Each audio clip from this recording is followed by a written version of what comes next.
Hello guys, welcome. Now first off, let me apologise if my audio isn't so great. I'm just using a headset microphone today, but bear with me. Now you may or may not know that I recently got a pair of MFG Crosswind V3 pedals, fantastic bit of kit, and I did a video on them, in which, by the way, I mentioned they were metal, aluminium. They're not, they're actually composite. This was pointed out to me in the comment section by Oliver Stone. So thanks for that, but for all intents and purposes they may as well be metal. They're a sturdy bit of kit, they're fantastic. Anyway, I also got another comment from Jab Out, in which he said check out the hydraulic damper kit. Now, I don't know how it passed me by, I hadn't even noticed they sold it, but obviously hearing hydraulic and in the terms of simming, usually that comes at some expense. But lo and behold, I checked it out, and here it is. Listed here today at £30.90. The price varies because it's to do with foreign exchange rates and not, because MFG I believe is in Croatia. So I paid about 25 quid, and with shipping, with DHL all in, came to about 40 quid.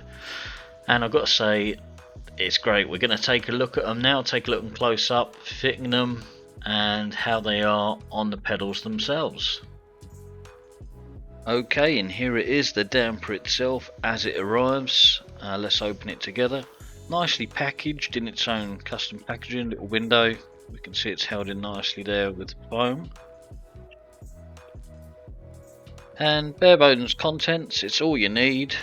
There's already holes ready to install it into the pedals. This is a very simple job. So 2 bolts, 2 collars there. And the damper itself, beautiful bit of kit. Look at that. There's your adjuster there.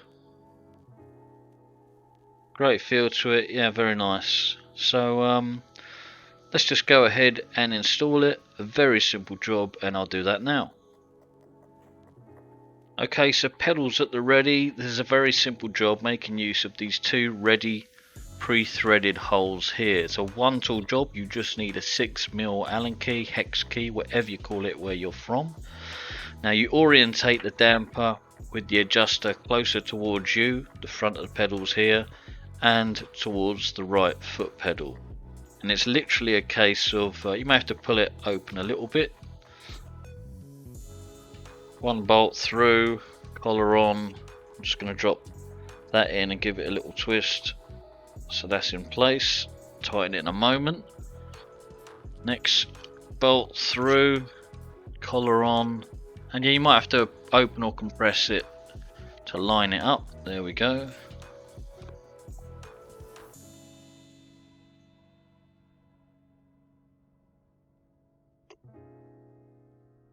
That's it.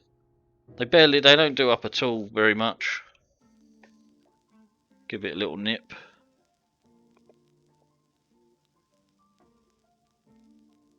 And that really is it.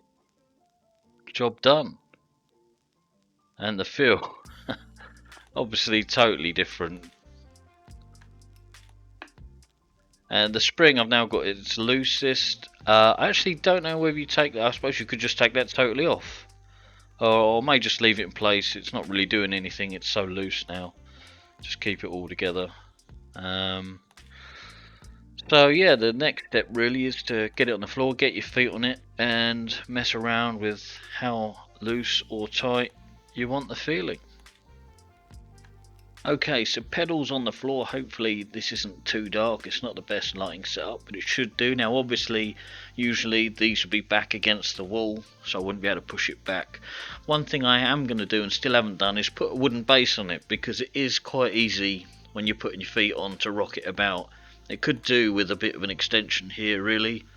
I don't know why it isn't designed like that, but there we go. I'm just going to mount it on a wooden base. Okay, so a few things to note. Obviously, from the get-go, it feels very different, and in a very good way. Now here's the main point. There is no detent in the middle, and by that I mean you cannot feel a transition between left and right.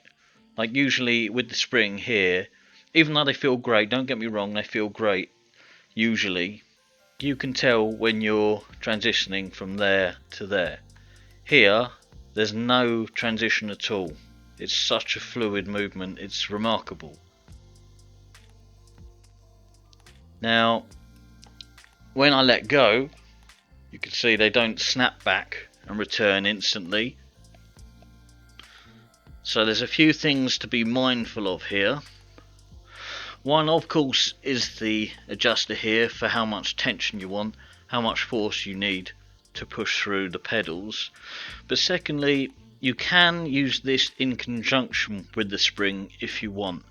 For example, I've got mine loose, very loose here. The spring is doing nothing, hence why I can feel no detent on the transition. But on the other side of things, it doesn't completely go back to dead center. There's a slight bit there, so obviously you can add a bit of dead zone in the sim, or just get used to, obviously when you've got your feet on them, you're generally going to come back to around the center anyway, and it might not be enough to really notice. Or you can add some spring tension and you can make it where it'll pull itself back to center. You still get an advantage of the dampener here with the feel, with pushing, and it's not just going to snap back. The downside is you might feel a slight detent, very slight. So my personal feeling is I'm just going to go with basically no spring, and just I might have a look at setting up a dead zone, but really I probably won't be needed. But it's just something to be mindful of. Just take a look at your inputs and just see if you might naturally always have a 1 foot forward a little bit, or and the other, and it won't be so obvious on these because there's not really a force pulling it back to center, if that makes sense. So that's just something to think about. But yeah, all in all, a great bit of kit.